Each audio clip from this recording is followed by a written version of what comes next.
Quelle est la résistance aux balles d'un sac à dos rempli de manuels scolaires? Avant vos commentaires, oui, nous parlons de tireurs actifs dans une école. Les manuels scolaires peuvent-ils vous sauver la vie? Discutons-en. Birdshot 22-380 auto 9 mm 223 7 62 par 39. Et si tout le reste échoue, testons le 50 BMG.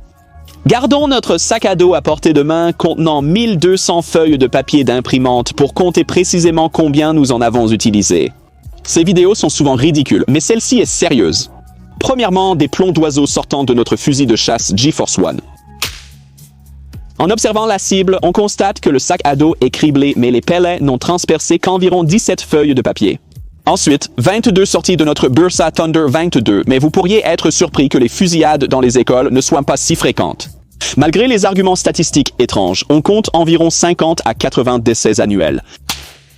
En fouillant notre sac à dos contenant une centaine de feuilles, nous avons choisi le 22.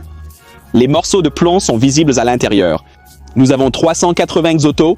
Pour en revenir aux statistiques, voici 5 causes de décès plus fréquentes que les fusillades ou les événements de masse dans les écoles. L'un va être l'homicide domestique avec environ 2000 décès par an. Un autre va être les homicides liés aux gangs avec environ 3000 décès, tandis que les incidents de rage au volant causent environ 1300 décès par an et la violence au travail entraînant plus de 1000, tiré avec un 380 auto. En analysant 380, on constate qu'on a parcouru environ 200 morceaux de papier et qu'on retrouve des fragments de cette autobiographie. Passons maintenant au 9 mm du Canik MC9L. Ma question est, pourquoi entend-on parler des fusillades dans les écoles, mais pas des morts par rage au volant avec des armes à feu?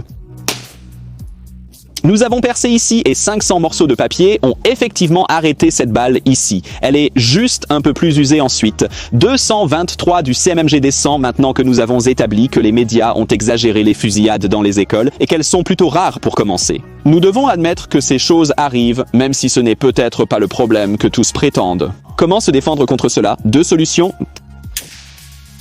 Ma recommandation ne serait pas les manuels. Ma recommandation serait de faire peur aux méchants pour les dissuader d'aller dans les écoles en premier lieu.